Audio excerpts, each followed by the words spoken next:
le manque qu'a un enfant à l'école, c'est l'amour des parents dans la transmission de la connaissance. C'est-à-dire, si vous voulez que la connaissance soit transmise avec un birou hamdamé, parce que la connaissance elle-même, elle n'a pas de tri dans l'imagination. La connaissance, elle vous donne uniquement des 1 plus 1 égale 2. Mais si vous voulez faire que 1 plus 1 égale 1, ça ne peut pas se faire à l'école. Ça, c'est les parents qui doivent le faire. Donc, le travail principal des parents, c'est l'amour qu'ils vont pouvoir donner à leur enfant. Et c'est sur ça qu'il faut travailler. Et c'est ça 80% de l'investissement des parents par rapport aux enfants. Et les parents, ils font l'erreur d'être eux-mêmes la projection du système éducatif. Alors que la maison, ça doit être un havre d'amour, de compréhension, comme on dit, de compassion, d'être compris. Si nos parents ne comprennent pas, qui est-ce qui va nous comprendre dans le monde? Qui est-ce qui va nous comprendre si nos parents ne nous comprennent pas?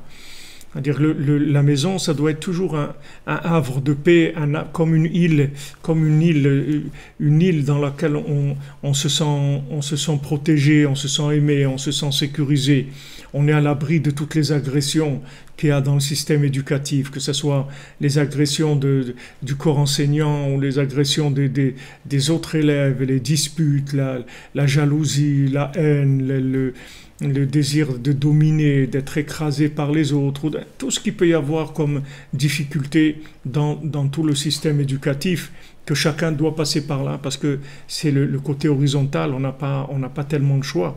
Mais à la maison, il ne faut pas continuer à faire ça, il ne faut pas que la maison, ça soit la continuité du système. Il vaut mieux que votre enfant ne fasse pas bien les devoirs et qu'il sorte chargé d'amour et de confiance en lui, plutôt que votre enfant il fasse très bien les devoirs à la maison, et la maison c'est devenu une succursale de l'école, parce qu'il va lui manquer quelque chose qu'il ne pourra jamais combler dans sa vie. Ça, il peut pas, il a besoin de vous, il a besoin de ses parents, parce qu'il n'y a que ses parents qui l'aiment assez pour leur faire confiance et savoir que quand ses parents l'aident à faire un tri dans l'imagination, il a confiance en eux. C'est-à-dire il prend leurs paroles, il prend leur façon de voir les choses pour argent comptant, parce qu'il sait que ses parents l'aiment. Donc il faut faire attention que la maison, ça ne devienne pas une succursale de l'école. C'est le contraire, c'est l'école qui est une succursale de la maison. Il ne faut pas inverser les